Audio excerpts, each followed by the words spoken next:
and welcome to the City Club of Portland's Friday Forum, Oregon's premier public affairs forum. I'm Melody Rose, the chair of the Friday Forum Committee, and I welcome all of you here today. Those of you who are with us at the Governor Hotel, and those of you who are listening on OPB or KPPS radio, or watching on Portland Community Media's CityNet 30. Thank you for joining City Club today on Friday, March 26th for this week's Friday Forum. Today we will hear from experts who will discuss where our energy of the future may come from and what technological breakthroughs would need to happen to get us there. But first, some announcements.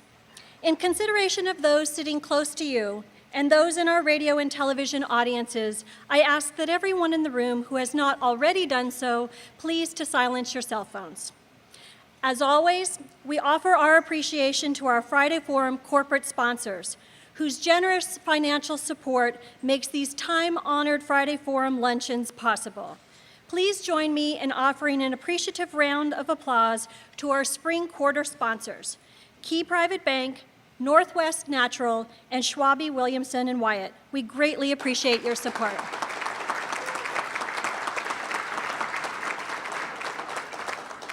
If your company or firm would like to be a City Club sponsor, please contact our friendly City Club staff at the back of the room or call the City Club office. City Club's annual membership drive is going on now. If you join City Club during the drive, we will not only waive the $25 new member fee, but we will also add 2 free months to your yearly membership. That's 14 months for the price of 12. If you are already a member, please spread the word. For every new member that names you as their referral on their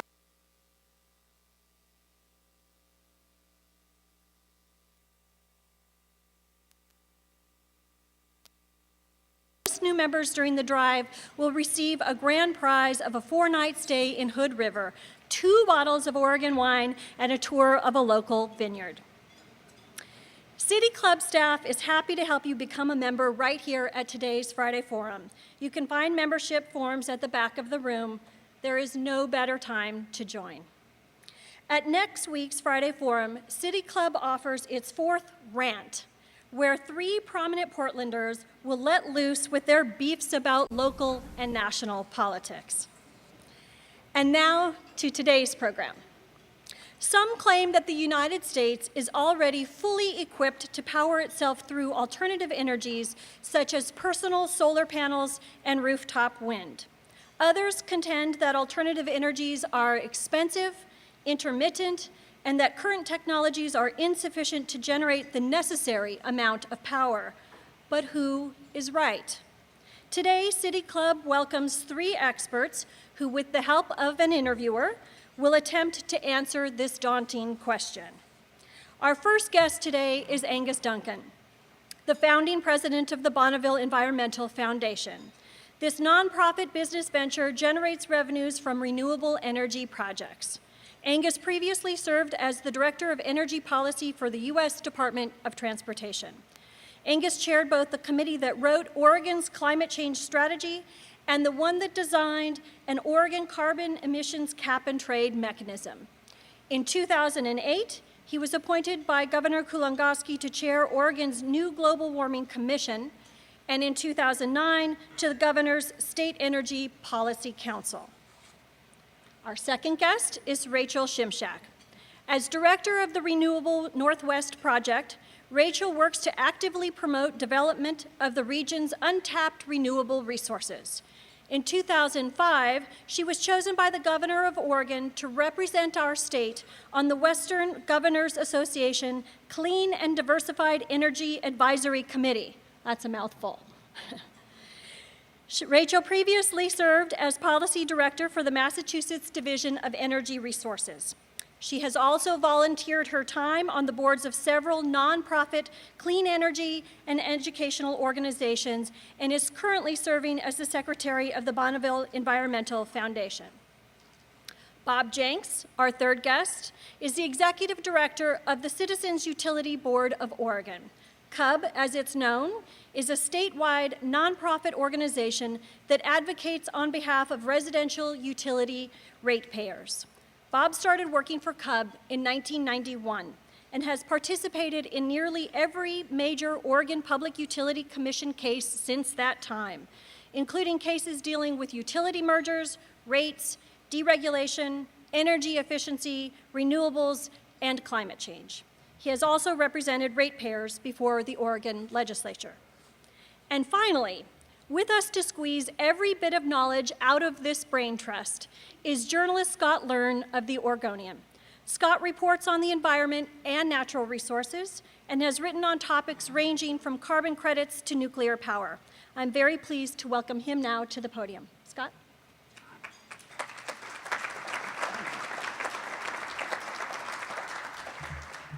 Thanks very much. Glad to be here. I just wanted to set up my first question, which will be for Angus a little bit. When we're talking about our future energy needs, a lot of that in Oregon is going to depend on how seriously we decide to take global warming. And right now, Oregon has a very aggressive goal in terms of reducing greenhouse gases that contribute to global warming. In the next decade, the state wants to cut roughly a third of its current emissions, eliminate a third of its current emissions, while there's population growth happening at the same time. Very aggressive. We have renewables to try to help deal with that, wind, solar, burning wood for energy, that sort of thing. They all have their challenges, as I'm sure you all know. And we've got an economy that, at this point, draws roughly 40% of its power from relatively cheap coal. So the big picture question for Angus, and we'll move on to smaller picture questions too, is our goal of cutting emissions by a third in the next decade pie in the sky? And can we meet that goal without breaking the bank?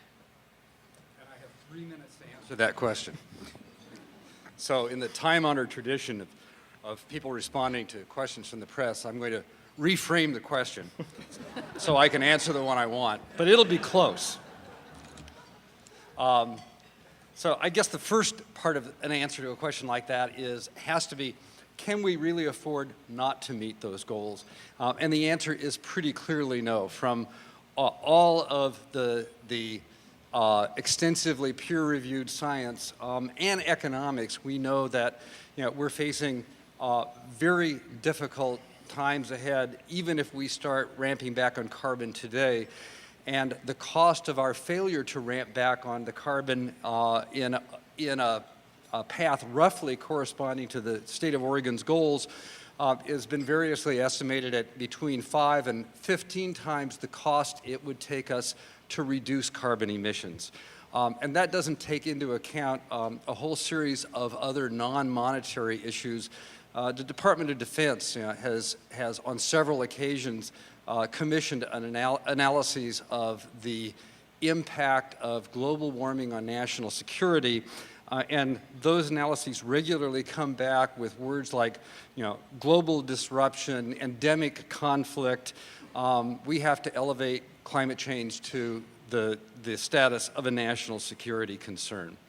So it will cost us a lot of money if we don't deal with this. If you want to even get a little closer to home, some of you will remember the pictures in the Oregonian, front page, in the last 5 years or so, of floods hitting the I-5 highway at Centralia, flooding that interchange out and basically stopping traffic on I-5 north and south at a cost roughly estimated at $4 million a day.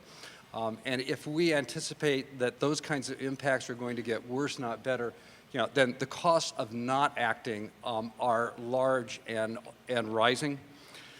Second question is, can we meet the goals? And can we technically meet those goals?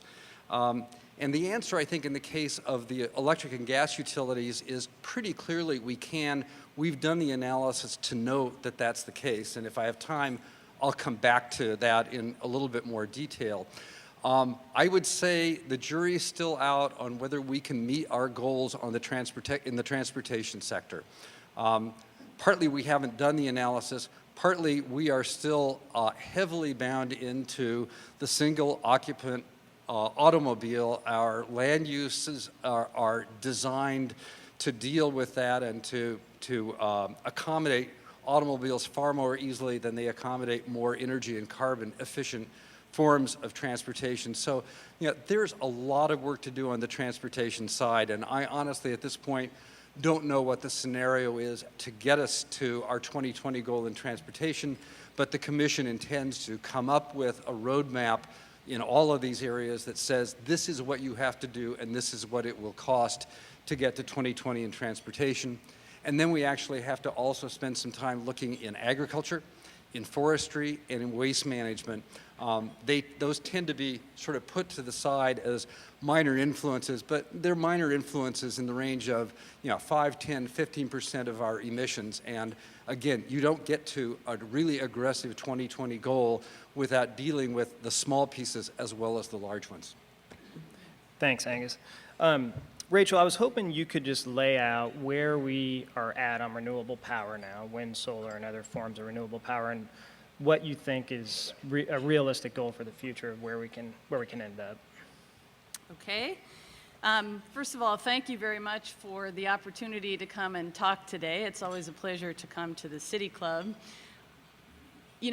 In thinking about a short summary of the history of renewable energy for the Northwest, I could just use the same 9 words that describe every Jewish holiday in the calendar, which are, they tried to kill us, we won, let's eat. So I could stop there, but instead I will progress and tell you that we are very fortunate in the Northwest to be blessed with a generous endowment of renewable energy potential.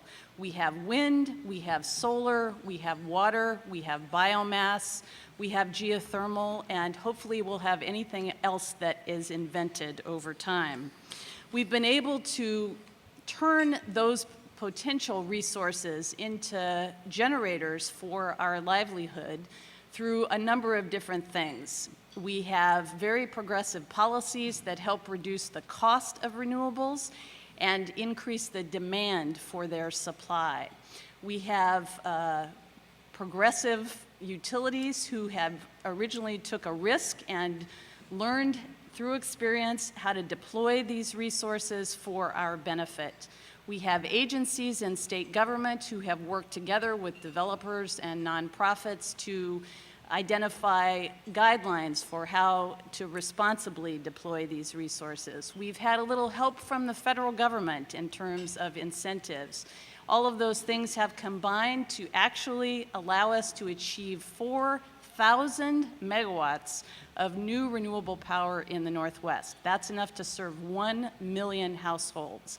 In addition, individual customers are given the opportunity to move forward, go beyond what their utilities are doing on their behalf, and purchase renewable energy directly. And together in the region, those customers are producing or buying 1.6 billion kilowatt hours of electricity. So we have come a long way, but we have to go a lot farther if we're going to make it. My view is that we need to do very aggressive energy efficiency to reduce the amount of energy that we need to add to the system altogether, make it very efficient, and target that energy efficiency towards reducing our peak needs. That's when everybody turns on their computer or their lights or their refrigerators all at the same time. We need to reduce that peak. Solar resources can also help reduce our peak needs, so we need to focus on those. Wind will probably be the biggest supplier of renewable energy in the future. We will need some geothermal and some biomass and some other resources to balance that out. We can blow past our 25% by 2025 goal that the state has with our renewable energy standard. And when we do that, I think we will be using less gas, less coal, and we will have less carbon in the atmosphere because of it. And while we're doing all this, we're creating jobs and economic vitality for our local communities. So renewable energy and energy efficiency are the key to a healthy economy and a healthy environment. Thanks, Rachel. And just to follow up, I saw from 2007, the Energy Information Administration had our renewable percentage of electricity production in Oregon that came from renewables at about 4%. Is that right? So we're talking about moving from 4% now to 25% by 2025? That is correct. We are at about 4 or 5% new renewable energy in the state at the moment, but the utilities are on a path to actually reach the 25% by 2025. There are some targets in the intervening years, and PacifiCorp and PGE are on track to already be meeting the 2011 and 2015 standards, and we need to just keep them moving forward to get to the 2020 and 2025 standards. Thanks. And that is a good segue to the first question for Bob, who is kind of our watchdog over utility rates. PGE's applied for a 20% increase come January, and PacifiCorp is looking at Pacific Power's applied for a 20% increase, and PGE is looking at a 7.4% increase. And in both cases, we're talking about a utility bill for an average home of about $100 a month. They also, during the 2009 legislature, the utilities warned that going whole hog on renewables would have them investing billions and billions of dollars, and PGE talked about a 120% increase in rates, and PacifiCorp talked about a 54% increase in rates over time. Is this affordable? Can we afford it, Bob? I start with the assumption that we have to deal with climate change as the electric industry, so it's not a question of is it affordable, it's a question of how do we make it affordable, how do we do it in a way that customers can afford. And you mentioned those two utilities, rates going up. Customers in Ontario, Oregon, and Idaho Power just had a 26% increase. They're going to get a power cost surcharge because of low hydro that's going to push that up over 30%. So, and the median income in Ontario was under $40,000 per household. Customers, this is a difficult time for customers. There's a lot of people who live month by month in paying their bills, and we have to be careful that we don't want to push the cost up to the point that we have lots of Oregonians living in houses but foregoing electricity, and that's the potential. But we still have to deal with climate change. So the key is really trying to figure out how to prioritize what actions do we take, what investments do we take on our utility system that help us address climate change and keep rates affordable. The first is, of course, energy efficiency. We're doing energy efficiency right now at about 2.1 cents, 2.2 cents per kilowatt hour. We've had the Energy Trust of Oregon. We passed legislation to create that about a decade ago. In the 3 years before, looking at the energy usage of PGE customers in the 3 years before that, and the most recent 3 years I have data for, shows that the average residential household is using about 1,200 less kilowatt hours per year. That's more than a month of savings. The average residential customer of PG saves $125 from that energy efficiency. And the system, PG customers as a whole, save about $44 million from the difference between the cost of that energy efficiency versus buying the similar amount of market power on the market. So energy efficiency actually deals with climate and saves us money. Wind is the next investment that's cost effective. Before we went to the RES, the Renewable Energy Standard, wind was already at a place that there was no above market costs. When we created the Energy Trust, it was paying, part of what it did was paid for some of the above market costs of wind. By the time we established the RES, there was no longer any above market cost of wind. Wind is a resource that's a mature technology, and we ought to be investing in it. PGE's integrated resource plan suggests that the least cost way for us to go forward is to go over-invest in wind beyond what we need for the RES and beyond what we need to serve native load, and in the long run, that's going to lead to the lowest prices. I'm not sure I'm quite there yet, but we ought to be doing, there's few investments in wind that aren't going to be a benefit to customers in the long run. So we've got to focus on what makes sense, and we always got to focus on what doesn't make sense. PGE's, to their credit, has said that they're reconsidering making a $500 million investment in Boardman and keeping that plant operating. The same sorts of issues are happening with coal plants across the West. Is do we put billions of dollars into coal plants to deal with clean air issues, to deal with coal ash issues, to deal with climate change issues and carbon regulation? And there's a point where we have to decide it's the time to stop investing in coal plants and start investing in clean energy, because we probably can't build a clean energy infrastructure at the same time we're spending billions of dollars to preserve the old fossil fuel. We're going to have to set priorities. Along the way, we've got to deal with solar. Solar right now in the feed-in tariff, they're talking about costs of 45, 55 to 75 cents per kilowatt hour. You can't require a utility buy very much power at 50 cents and turn around and sell it to customers at 8 or 10 cents before you have to push up rates tremendously. So there's a niche for that, there's a role for that, but we have to be cognizant of how that fits in.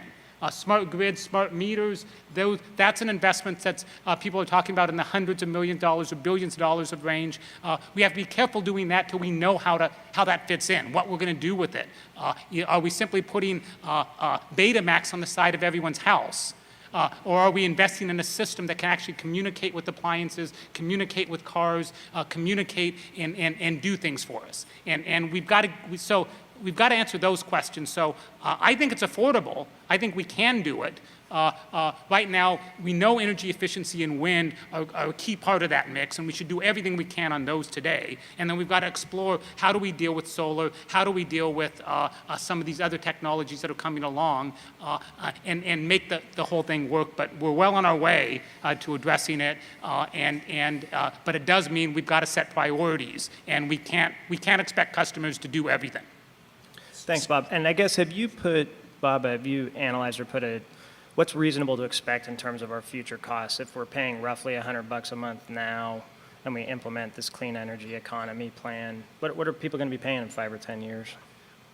Our rates are going to go up, but if we can make ourselves more efficient, it doesn't mean that our bills go up. Again, if you look at PGE customers, the average usage has gone down. We use what's the equivalent of 11 months of energy of what we were doing in the 1990s today over 12 months. So we've cut off a month. So if our rates go up, but at the same time we're using less, our overall monthly costs don't go up as much. So I don't want to say our monthly costs won't go up, but I think one of the ways we deal with that is we invest heavily in energy efficiency. We do everything we can to drive down usage, and if you use less, then the rate is less relevant. But again, we have to do both.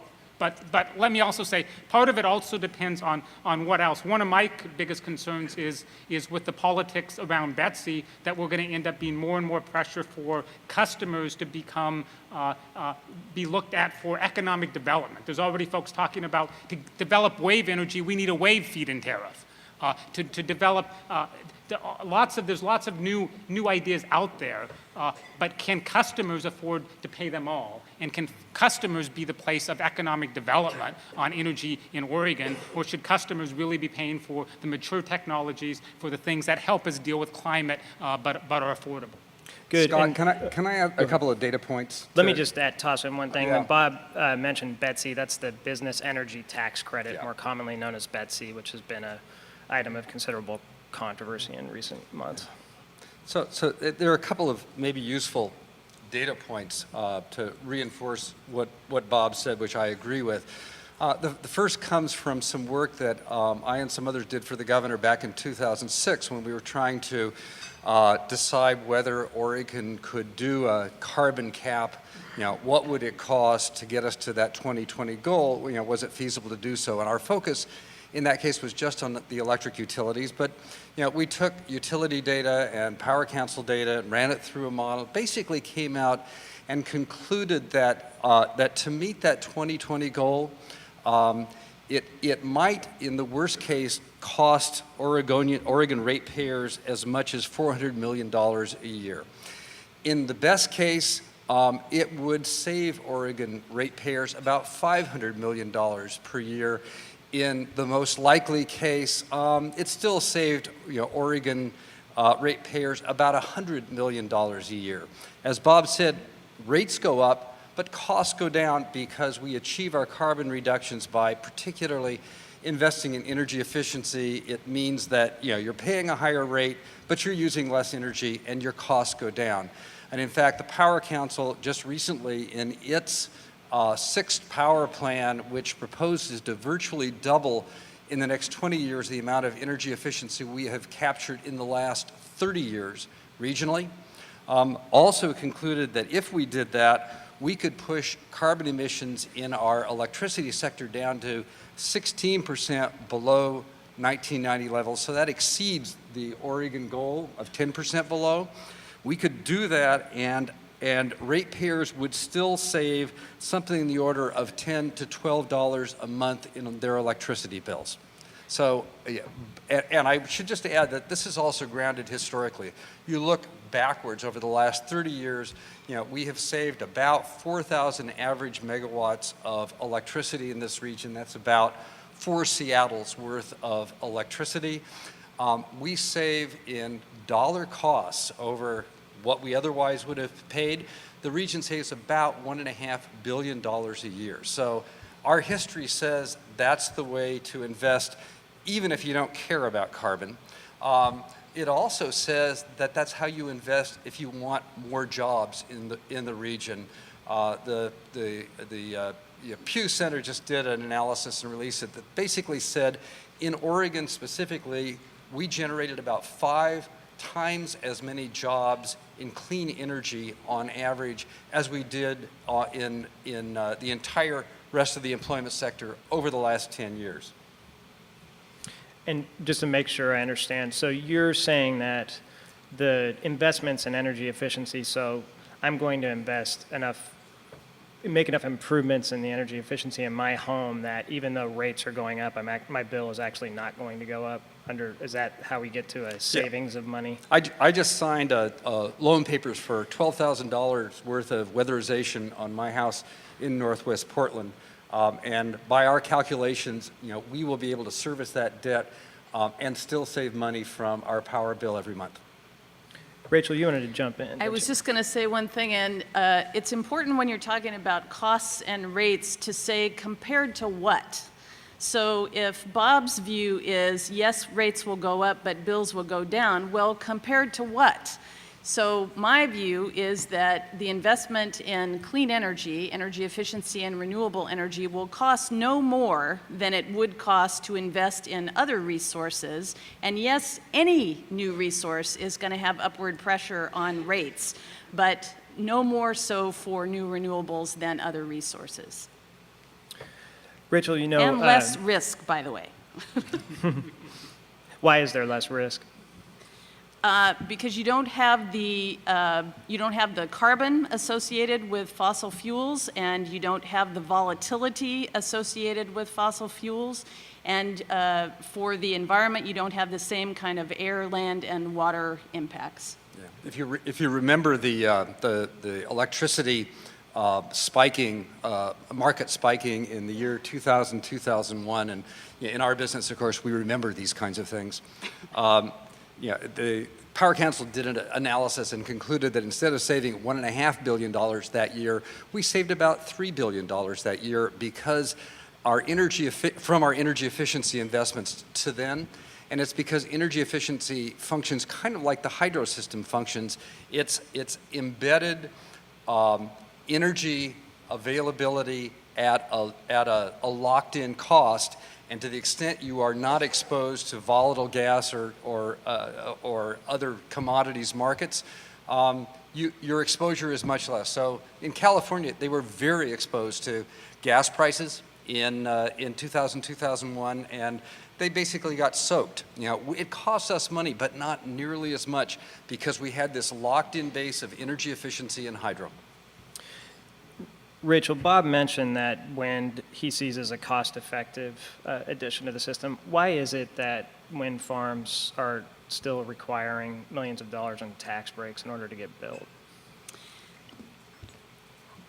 There is no kind of energy resource in the country that isn't subsidized somewhere along the line. The fossil fuel and nuclear industry has subsidies embedded in the tax code in perpetuity.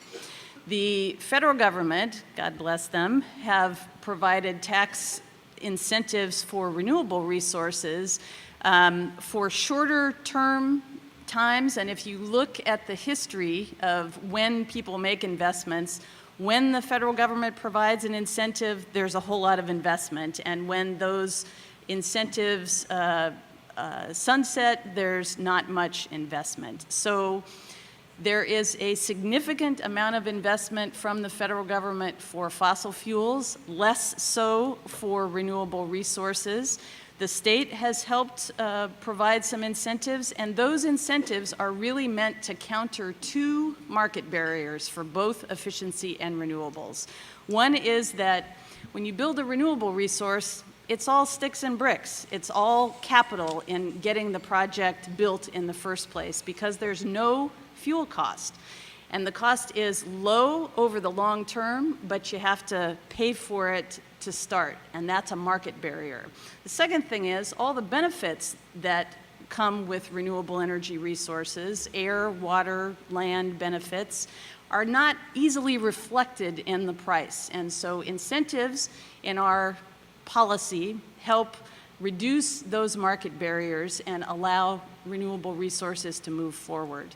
So yes, there is federal and state help for renewable resources, and they are cost effective today. In fact, both PGE and Pacific Power's plans for meeting their renewable standards show that they are the cheapest resource across all resources for meeting the needs of their customers. Angus, earlier you mentioned that green jobs that Oregon's doing quite well compared to the rest of the states in terms of generation of green jobs. And I just have to ask that if I'm reading the Pew Research Center report correctly, it talks about Oregon counting 19,000 green jobs in Oregon, which is just over 1% of the total jobs in the state. And I worry a little bit that there's a lot of political, momentum on green jobs, and we risk overstating the potential impact of that to our economy. Sure. We easily could, but pretty clearly, if you look at the kinds of skill sets that are on the market right now, particularly in construction, in lumber, the folks who basically overbuilt and now there's no work out there for them, those are exactly the kinds of jobs the kinds of job skills that you can apply to weatherizing a house. I mean, those are the guys who came out and put our insulation in and a new door and it's basically reconstructing a part of the house. So I would not overstate particularly the number of long-term jobs that renewable energy generates. It doesn't generate as many jobs. Certainly construction jobs, and they're handy, and if you're continuing to build stuff, then a crew that puts up one wind farm can move on to the next wind farm and can keep employed for years at a time. But frankly, it is in the energy efficiency side that the real opportunity for jobs exists. And if in fact we are able to double or even triple the kind of efficiency savings in the next 20 years that we have done in the last 20 years, then if that ends up producing 5, 6, 8% new jobs in Oregon, that's a very significant addition to our existing job base. Actually, I want to add one thing to that, and that is you can just count the jobs that are associated with the projects, but that would be missing a lot of the piece of the pie. What you really need to look at are the businesses that are locating and making Portland the Houston of the renewable energy business. We have 3 North American headquarters of very large companies that are not only doing projects here in the Northwest, but all over the country. We have at least a handful of new solar manufacturers who are here, and just those 2 kinds of companies are producing thousands of jobs between them. Never mind the jobs that are actually going to the projects that are largely happening in the rural part of the state and helping maintain those counties' viability, helping to pay for local services. Thanks, Rachel. Bob, you guys have all mentioned energy efficiency as that being the lowest cost way we could, tackle our future needs for power. I know we're doing a lot on that relative to other states, but why aren't we doing more if it's so low cost? Why do we still have such a big, potential gain from energy efficiency that's out there, and how do we get to that? Well, we are doing more. We're doing more this year than we did last year. Next year, we're going to do more than we did this year. Under the council plans, we're going to be doing more over the next decade than we've done over the last decade. One of the things we've just this year, PG and Pacific Corps will go over 5 and 6% for the amount of their retail revenues being spent on energy efficiency. The regional average in 2008 was 2.2% of retail revenue. So our utilities, to their credit, are doing more than twice the investment that the rest of the region is doing. It was about 14 years ago that the governors of the three northwestern states appointed a group of stakeholders to look at our energy system. They said we ought to be spending about 3% of our retail revenues. Now, 14 years later, as a region, we're only at 2.2%. So the region's not doing enough. The region's not coming close to the goals we set 14 years ago, but to our credit, here in Portland, our big utilities, PGE, Pacific, and even the Northwest Natural, a gas company, is spending about 5% of its retail revenues on energy efficiency. I don't know any gas company in the country that's coming close to that. So we're doing a lot here, and we're going to do more next year, and hopefully the year after that we're going to do more. It takes time to build these programs. You've got to work on delivery methods. It's not, you can't just say, okay, we're going to do this. It takes work to get somebody, a homeowner, to allow somebody to enter their home, wander through their home, give them advice, hire contractors, all this. This is really sort of one customer at a time on a retail level, so it takes time. It takes delivery mechanisms, but we are doing, and we are expanding it, and we should give ourselves a lot of credit, particularly here in the Portland area. Angus, I wanted to ask about the issue of one problem with renewable power is that it is intermittent. As we hear regularly, wind power works when the wind blows, solar power works when the sun shines. And we have this need for base load power that's always available 24 hours a day. We've also got this discussion of closing PGE's Boardman coal plant, which provides base load power now. How do we deal with that base load power issue? You know, I sometimes think that if we had never built a dam in this region, we'd look at people who are espousing hydropower as kind of loopy, because it's not solid base load power. It goes up one season and down the next. But of course, we've learned to manage that variability in the hydropower system, and it takes some work, it takes storage, it takes control protocols, but the consequence is we have a base of electricity which, you know, however intermittent it is over on an interannual basis, is very low cost, is relatively low environmental impact, and is really what has fueled the economic prosperity of this region over the last 60 or 70 years. Wind and solar are going to be like that as well. They will be intermittent or variable, but in different ways. They'll be intermittent and variable seasonally or daily, and we're going to have ways of managing that variability. It will require, initially we actually have been able to use the hydropower system to help balance that out. So if the wind's blowing, but it's the middle of the night and I'm not toasting my toast, that electricity can basically be stored in the form of water behind the dam.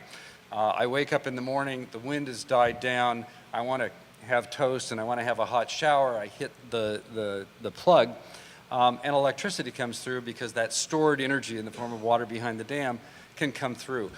We don't have a lot of additional stored, you know, reservoir space that's unallocated, but there are lots of other potential storage strategies and technologies, both on the supply side, sort of everything from, you know, batteries to compressed air to gas units that you only run when the wind's not going.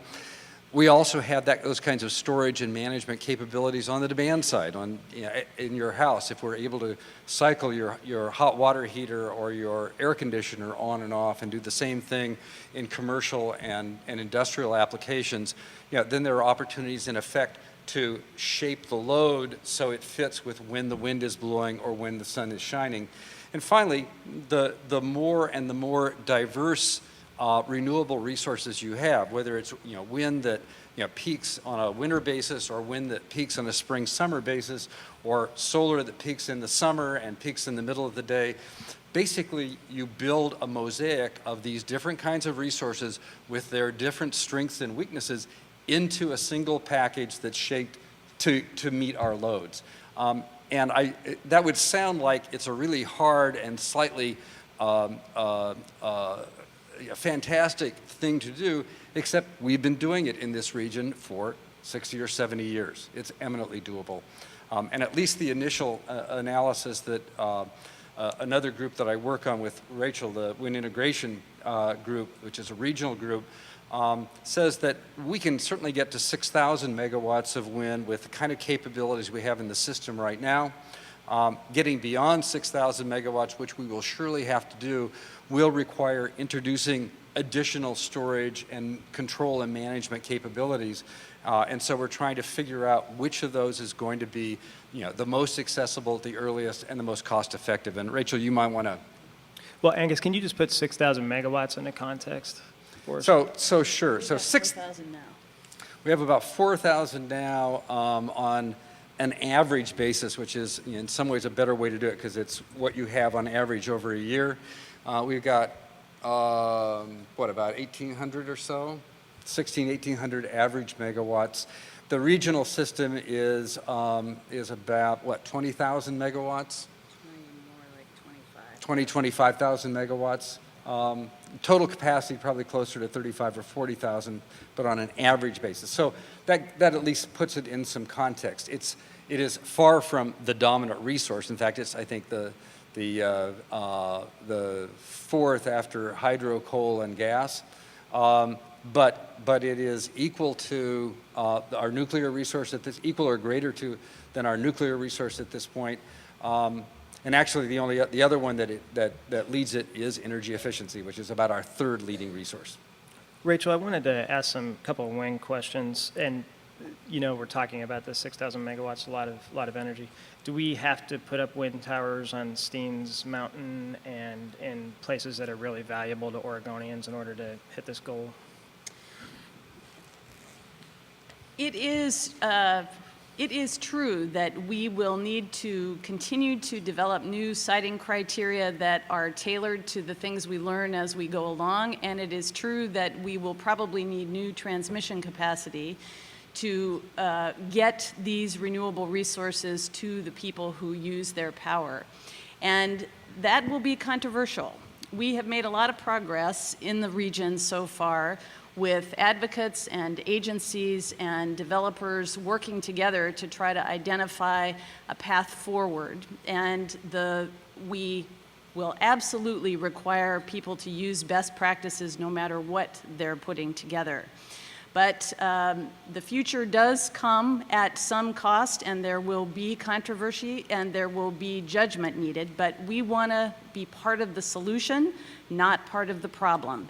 And that will take everybody rolling up their sleeves and really pitching in and trying to find a way to prioritize the best sites and to deal and mitigate those where we can. And another wind question, I guess we send in the Northwest roughly half our wind power down to California, which has a big appetite for renewable power, even bigger than ours at this point. Shouldn't we be concerned about spending Oregon tax credits, subsidies to send power to California? It's so funny to me that people talk about wanting to produce and consume everything right here. We are very connected in our system with other states in the Northwest and with California. We have had a 50-year tradition of swapping power with California through our hydro system. I don't know about you, but when you buy a computer, I'm not sure it's made here in Oregon. We sell wheat, we sell trees, we sell all kinds of things, and that's the way our commerce system runs. California has a big appetite for power, and we currently serve them with some of our power. We also purchase resources outside of the state of Oregon.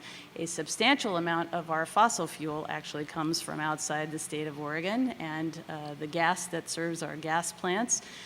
PacifiCorp has quite a few of their renewable resources located outside the state. There is always a balance, but we need to work together as the western part of the United States to identify the most renewable-rich places, to build the least amount of transmission necessary to get the power from those good renewable places to the people. And we got to share the wealth across the West.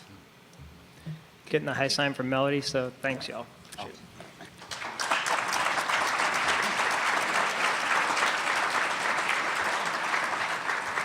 Thank you all very much. It's time to turn this to some questions, and the tradition at City Club is that the first question of our speakers, as always, is asked by the City Club host. Our host today is Barnes Ellis.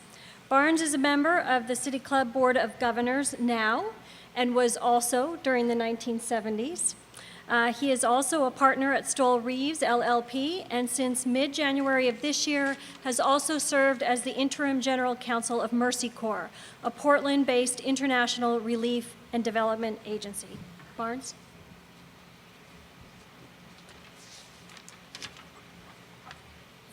Thank all of you. That was a very interesting presentation.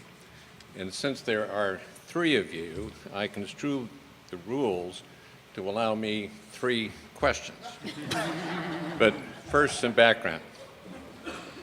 Now, in the mid-'60s, the Trojan nuclear power plant was built here in Oregon, and it operated for about 20 years.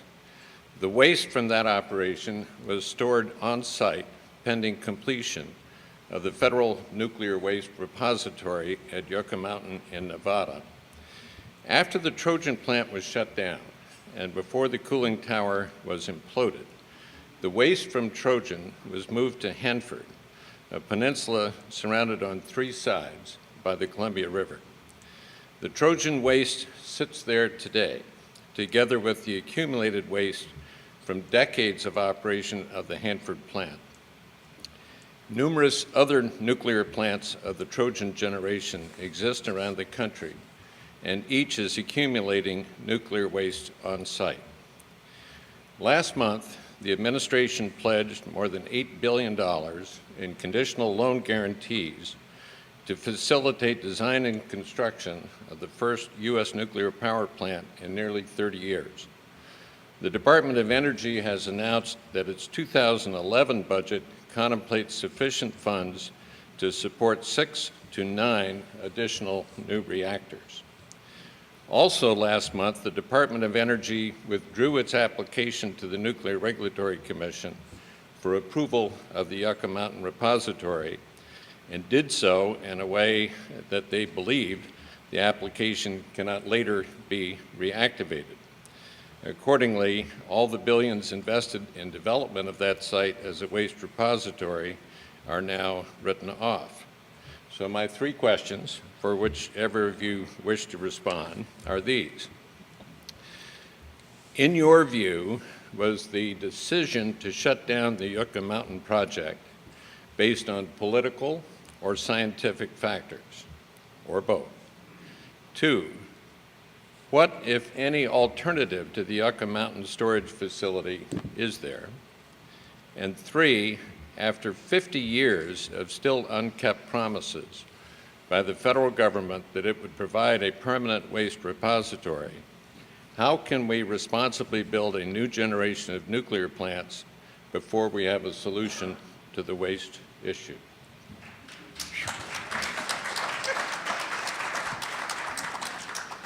Let me take a shot at the 3rd question and leave my, my fellow panel members the first 2. I don't think we can responsibly build nuclear power plants without having an answer to the waste question. For one thing, we're taking on a cost risk that we can't quantify and don't know what it is, and asking customers to be on the hook for that. So that's the first answer. Until we know what the full costs are, we shouldn't be asking customers to pay them, so we shouldn't be making a commitment to nuclear power. The second part of that is even if we did know that, I don't think nuclear power would be economic in the Northwest. Where utilities have gone back and started to look at this in recent years, we found that nuclear power plants cost billions of dollars, and they're not economic. You can build an awful lot of wind backed up by gas for a whole lot cheaper than you could build a nuclear power plant. Nuclear power plants don't work well with the hydro system. Sometimes in good water years in May and April, we want to shut down a lot of generation and operate off the hydro. That doesn't work very good with nuclear power plants because they're capital intensive. You don't like to shut them down. They're based on never shutting down. So the economics of nuclear power is bad for the Northwest. generally, and without an answer to the waste problem, customers should not be put on the hook for unknown and unending costs related to a nuclear power plant. So I have to preface this by observing that in my spotty career, I've been involved with the termination of, by my count, 5 nuclear power plants in various stages of construction or operation. So it is a particularly, it is a difficult question for me to contemplate, new nuclear power plants being built in this country. It is frankly an even bigger problem for me to contemplate in their absence continuing to burn coal. So there is a fundamental trade-off, I think, that we are going to have to deal with, because I believe, even though I may not think it's a good idea, that we are going to be building new nuclear power plants, particularly in the southeast U.S., where they don't have, as available access to renewable resources as we do in the Northwest, or really in the Western United States. But I think there are some much bigger issues that, frankly, we have to raise in connection with how we handle nuclear power going forward. One is just the timing. We need low or zero carbon resources sooner, not later. And we know that nuclear power plants historically have taken 10, 12, 15 years to site and build, if they ultimately got built at all. So there is a timing, there's a time value of carbon, if you will, that has to be a part of the calculation. Secondly, they are very capital intensive, and we have limited capital in our capital markets. If it gets all inhaled by the nuclear power industry, that's going to starve other technologies like the ones we've been talking about today. And we really can't afford to let that happen. And finally, and this does get to your waste question, but it's a bigger question than just waste. It is how we assign the risk of new resources, including risks associated with nuclear power. Right now, the nuclear industry largely gets away with having those risks socialized. They are spread. They have their responsibilities for dealing with their waste management have been taken by the government. The risks associated with nuclear power plant accidents or releases of emissions have been capped by the federal government. So they really are getting benefits that no other resource is getting. They're getting them because nuclear has handicaps no other resource has, but that's not a reason not to require the industry to carry the risks that it imposes on society. So before I don't want to preclude nuclear, I don't want to anoint nuclear, but what I do want is for nuclear to carry the same burden of proof that all the other technologies carry. And I think if nuclear does that, we're not going to be building very many of them. I don't have anything new to add, but to answer your questions, yes, no, and I don't know. Not fair, Rachel. We'll now take questions from the floor. Asking questions at Friday Forums is a privilege of City Club membership. When you ask your question, and please make it just one, please identify yourself as a City Club member, ask your question in 30 seconds or less, and punctuate it with a question mark. Steve Novick, City Club member, and I won't ask my second question to Rachel Shimshak, which was going to be, how much shim could a Shimshak shack if a Shimshak could shack shim? So my real He question... lives to say that every time.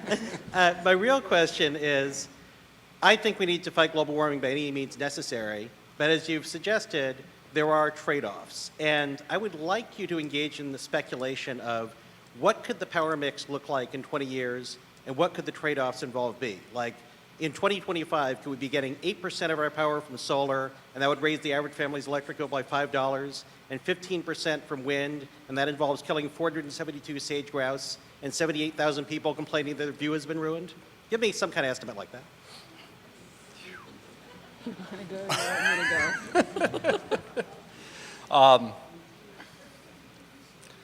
Well, all right, if I just had a whiteboard here, it'd be easier, of course. But I would say that, I'm sorry, did you say by 2020, 2030? Pick a date, right? So let's say even by 2030. By 2030, we should have extinguished the last coal plant that's serving loads in Oregon. By 2020, we should have extinguished a number of them. And that by itself will significantly reduce our emissions and put us at or over our requirements. But the bigger question, I think, embedded in your question is, if we do that, are we simply going to substitute natural gas combined cycle turbines for coal because we, by gosh, just have to have base load? And the answer to that, I think, is actually the one that Rachel offered just as we were coming up here this morning.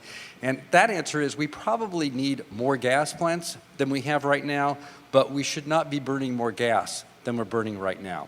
The gas that we burn, we ought to burn a lot smarter, particularly to help integrate wind and solar into our system so that we can integrate more of it. And we ought to be using it in lieu of any kind of electrical resistance heating for water or space. Direct application of gas in your house to cook with, to heat the house with, to heat water with, is far more efficient than burning that in a combustion turbine and sending the electricity to your house to be used inefficiently by heating up a bunch of wires. So I think where I end up is by 2030, there's no coal left in the system. There are more gas plants, but there's about the same amount of gas. And the rest of it is energy efficiency and renewables. Let me add a couple things. One is, one of the things that's happening right now is we're putting in a lot of wind in the system. Wind, because it doesn't have a fuel, and as we amortize, if we pay it down, will become cheaper and cheaper relative to the market of other resources. In the 40s, 50s, 60s, we built a lot of hydro. We really benefited from that in the 80s and 90s. In 15, 20 years, we're going to have a base of hydro still left in the system that's going to be really cheap to operate, and we're going to have a base of renewables. The renewables that we're meeting to get to the 25 by 25 is going to be largely paid off, or significantly paid off, and that wind is going to be power that's coming in well below market rates into our system. So we're going to have a base of clean energy that's supplying over half of our need, cheap clean energy that's supplying over half of our need. And because once we get to the point that we've largely paid off a lot of that wind, we're going to have downward pressure on our rates, and we'll be more able to invest in smart grids, in lots of other technologies, and bringing other things into the mix. I don't know whether the innovations that come along will be in solar, will be in wave, will be in smart grid, where they are. I know we've got to get through this part of focusing on energy efficiency and wind and a few things to get there, but we'll have ability to afford it. And technologies will change. If we look at what's happened with PCs and computers over the last 20 years, technology can change rapidly. And I'm the last person that should be predicting what technology will exist in 10 or 15 years. But what I can tell you is the investments we're making up now are going to be looked at in 10 or 15 years. We're going to look back and say, it's really good that Oregon in around this time period was putting a lot of money into wind, because that's going to be a resource that's going to put downward pressure and do great. We're going to be really happy that we're leading the region in energy efficiency, because that's going to put downward pressure on our rates. And we're going to be sitting in a pretty good place relative to, I think, most other parts of the country in terms of our emissions and our rates and our abilities to invest in other technologies. So I know what Steve is trying to get at is how much pain and suffering will there be for habitat and wildlife if we need to deploy all of these resources across Oregon and the rest of the West. And the truth is there will be some, and there will be compromises that need to be made in order to implement the kind of infrastructure that we have. The Northwest Power Planning Council says we're going to meet 85% of our new energy needs with energy efficiency, and the rest mostly with renewables. I say all of the rest with renewables, and then we'll start backing out the old fossil fuel plants. PGE is leading the way, recommending that it's cheaper to close down their Boardman coal plant 20 years early than it is to retrofit it with pollution controls. And I'm hoping that the rest of the owners of coal plants take the same memo to heart. And we can go way past 25% renewables in 2025 with robust energy efficiency that targets our peak usage and reduces the amount of base load needed in the system. And I have to add, Steve, that half the vehicles on the road in 2030 will be electric vehicles and the other half will be hybrids. Pam Jacklin, City Club member. I'd like to start with Angus, but hear from the other two panel members as well. Can you tell us, please, what each of you thinks is the single most cost-effective step we can take to reduce greenhouse gases? So the single most effective thing, in my opinion, well, actually, there are two of them. Sorry. And one seems obvious and one a little counterintuitive. I'll start with the second one. The second one is I think we need campaign finance reform, which seems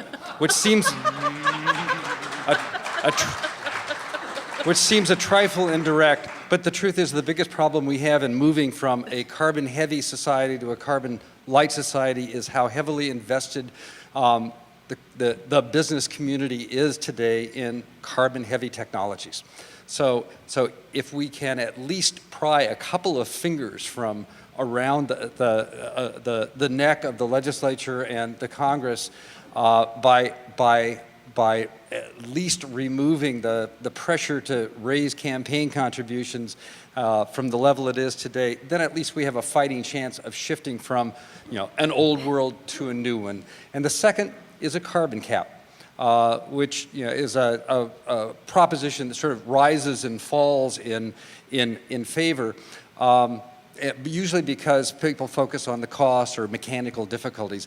And the reason I think a carbon cap is important is not because it is sort of a mechanical ratcheting down of carbon that occurs, but because it sends a message to innovators, to businesses, to entrepreneurs, to folks who write rules and regulations in government that says over the next 30 or 40 years, you will make a lot more money by investing in low carbon goods, services, products, innovations, entertainment centers, whatever. And if you insist on focusing on existing carbon-heavy technologies, products, services, you're going to lose money. And you ought to be able to look at that curve over the next 30 or 40 years and make some investment and innovation choices that are dependent on that. And that one thing alone, I think, will be what drives technology and drives folks who put products out on the market to shift from the products of the status quo to the products that we have to get to in that period of time. Let me just add, as an individual, I would make two recommendations. The first, of course, is energy efficiency in your own home. Do whatever you can to make it energy efficiency. Have the Energy Trust come do an energy audit and start working with them on what you can do. The second thing, we haven't talked a lot about transportation here, but I would say as soon as you can, buy an electric car. The Nissan Leaf will be out soon in Oregon, or when they become available, a plug-in hybrid. We've got the transportation sector is going to be harder to deal with than the electric sector. One of the things we haven't mentioned is there's we talk about the intermittency of wind. If we can add transportation, electric vehicles, we have intermittent load. When I plug in my electric vehicle, I don't care when it gets charged up. I want it charged up by 8 a.m. the next morning. I tell it that. I want to be able to say, charge this up with excess wind overnight, and I don't care when. And so you've got an intermittent load to go with your intermittent resource and help balance the system.